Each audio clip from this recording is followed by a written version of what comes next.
dañoo jóg ne président Macky Sall am na bilan bu baax boo xamante ni dafa jar ñu porter candidature am mu nekkaat candidat à la présidentielle 2024. Que nos dirigeants politiques m'excusent, mais ils savent tous comme moi que ce n'est pas la politique politicienne qui développe un pays.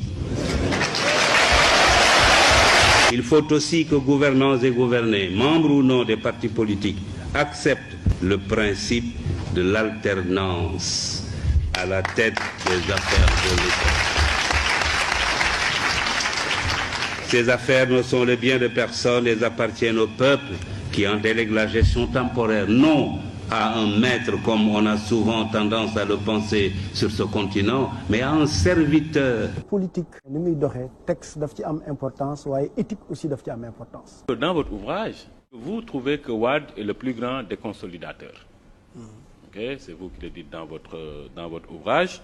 Vous trouvez que, d'un point de vue purement scientifique, la candidature de Wade n'est pas recevable. On vous a déjà vu dans la presse écrire que le président, rien que de par la sagesse, sa candidature n'est pas acceptable et il ne devrait pas lui-même forcer la main. Alors, cela fait de vous, quelque part, un opposant, entre guillemets, au président Wade. Un opposant, c'est trop dire, parce que pas un opposant, en tout cas, au sens politique du terme. Oui. Si l'on analyse, vous, par exemple, vous dites que le Conseil constitutionnel, que vous l'attendiez, pour voir s'il va défier, et c'est le mot que vous utilisez, s'il va défier cette approche scientifique de non-recevabilité de la candidature du président. Donc pour vous, ce que le Conseil aujourd'hui a fait, il a défié la norme scientifique. Oui, il a défié la doctrine majoritaire. Okay. Parce que je dis, oui, la doctrine majoritaire considère que la candidature n'est pas valide, mais on va voir si le Conseil va défier la doctrine majoritaire ou plutôt se ranger du côté de la doctrine majoritaire. Et comment vous le percevez? Il a choisi de défier la doctrine majoritaire. 2 millions de Sénégalais nak suñu taxawé né président bëgg nañu nga nek candidat lolu kenn mënu ci dara ndax c'est la majorité qui décide. La démocratie c'est pas la loi de la majorité. Lolu définition bu dépasser la démocratie. La démocratie c'est la loi de la majorité qui tient compte de la volonté de la minorité. Pour qui se donne la peine d'observer la société humaine de notre époque, nous sommes sur le chemin d'un monde sans éthique. D'un monde dans lequel la conduite des hommes, en dehors de toute considération éthique, est guidée par l'argent, le pouvoir, la force et la place. La fuite en avant actuelle que nous constatons un peu partout vers un monde sans éthique ne doit pas durer, ne peut pas durer. Sinon, aveuglés par le nouveau maître que sont l'argent, le pouvoir, la force et la place, les hommes vont se précipiter droit vers une vie de méconduite, c'est-à-dire une vie où le dire et le faire se trouveront presque de façon permanente en deçà ou à côté de ce que la morale prescrit.